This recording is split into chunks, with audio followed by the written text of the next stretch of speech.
It did cause a couple isolated showers overnight, but those are now well to our south. And you can see the orange color there. That is that drier air arriving in Alabama, and it's going to be responsible for lower humidity today. Lots of sunshine. We've got highs ending up in the upper 70s and low 80s. So a wonderful day for any outdoor plans you might have. We are keeping very dry air across the state in the coming days. You see that dew point graph there, almost coming off the map there, because we are going to have such dry air around. And that does mean you need to be extremely careful if you are planning any kind of burns or any kind of fire. If you can hold off on doing that just because the humidity is so low and we are going to be a little bit breezy, that's going to be your best bet because we don't want to cause any fire problems. Now, in the coming days, temperatures are going to feel very fall-like. We hold in the 70s in a lot of spots after morning lows in the 40s and 50s. And of course, we've got to talk about the tropics.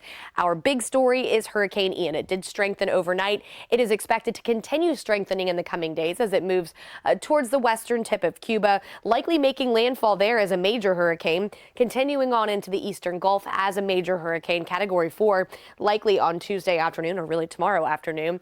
Latest track as compared to yesterday has shifted back eastward a little bit, likely a landfall somewhere just south of the Big Bend of Florida late Thursday evening or early on Friday morning.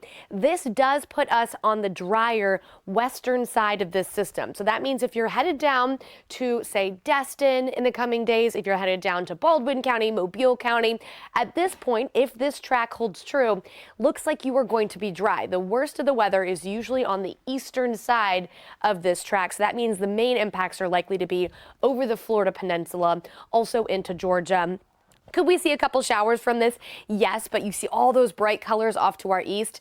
That's where there's likely to be more rainfall from this system. So we're going to keep tracking it in the coming days. There's still some uncertainty in the exact track.